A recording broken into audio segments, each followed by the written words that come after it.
उत्तर प्रदेश के संभल में हिंसा की आग तो शांत हो चुकी है, लेकिन सियासत की आग थमने का नाम नहीं ले रही है। एक ओर संभल में हुए घटनाक्रम के बाद से ही प्रशासन एक्शन में आ चुका है और दूसरी ओर मामले की तह तक जाने के लिए कई गहरे राज लगातार खुल रहे हैं। दरअसल अब संभल में 47 साल पहले हुए दंगों की जांच एक बार फिर से शुरू की गई है।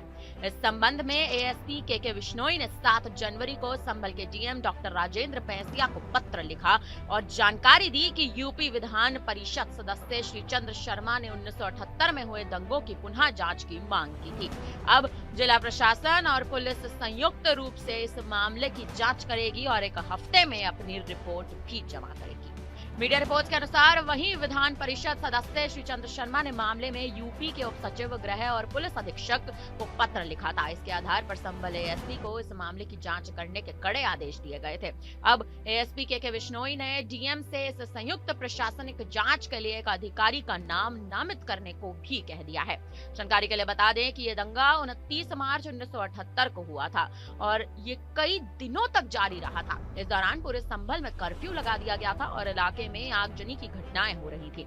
इस दंगे के बाद 24 लोगों की मौत का आंकड़ा सामने आया। हालांकि स्थानीय लोगों का कहना है कि वास्तविक संख्या इससे कई ज्यादा थी। दंगे के बाद सैकड़ों हिंदू परिवार दहशत के कारण अपने घर छोड़कर पलायन करने निकल गए। जांच का मुख्य उद्देश्य उन लोगों के नामों का खुलासा करना है जो इस दंगे में शामिल थे, लेकिन अब तक उनके नाम सामने नहीं आए हैं या फिर राजनीतिक कारणों से उन्हें खास तौर पर दबा दिया गया है। इसके अलावा प्रशासन ये भी जानने की कोशिश करेगा कि दंगों के बाद बेघर हुए लोगों की वास्तविक संख्या आखिर कितनी थी। तो वहीं दूसरी ओर अब आपको बता दें कि इस मामले पर सीएम योगी का भी बयान सामने आ चुका है। जी हाँ, मुख्यमंत्री योगी आदित्यनाथ ने पिछले महीने बयान दिया था कि 1978 के दंगों में 184 लोगों की मौत हो गई थी और कई लोग बेघर हो गए थे। अब एक बार फिर से इस मामले की जांच की जा रही है। ये देखना दिलचस्प होगा कि जांच में मौतों का वास्तविक आंकड़ा आखिर क्या निकलकर सामने आता है और कितने लोग वास्तव में दंगों के कारण बेघर हुए थे।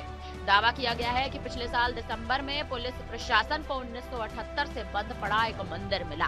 15 दिसंबर को इस मंदिर में विधि विधान और मंत्रोच्चारण के साथ पूजा आरती की गई। स्थानीय लोगों का दावा है कि सांप्रदायिक दंगों और हिंदू आबादी के विस्थापन की वजह से ही ये मंदिर 1978 से बंद पड़ा था। 1978 के दंगों के बाद हिंदू समुदाय को इस इलाके से पलायन करना पड़ा। 40 साल से बंद पड़ा ये मंदिर सपा सांसद जियाउर रहमान वर्ग के घर से 200 मीटर की दूरी पर बताया गया है। मंदिर के अंदर प्रतिमा, शिवलिंग और नंदी स्थापित है। अब देखना यह है कि एक बार फिर 47 साल बाद इतिहास के खुले पन्नों में आखिर क्या लिखा है और संभल में आखिर ऐसा कौन सा गहरा राज छुपा है जो सबके सामने आने वाला है। फिलहाल इस पर आप क्या कहेंगे? आप हमें अपनी राय कमेंट करके जरूर दें।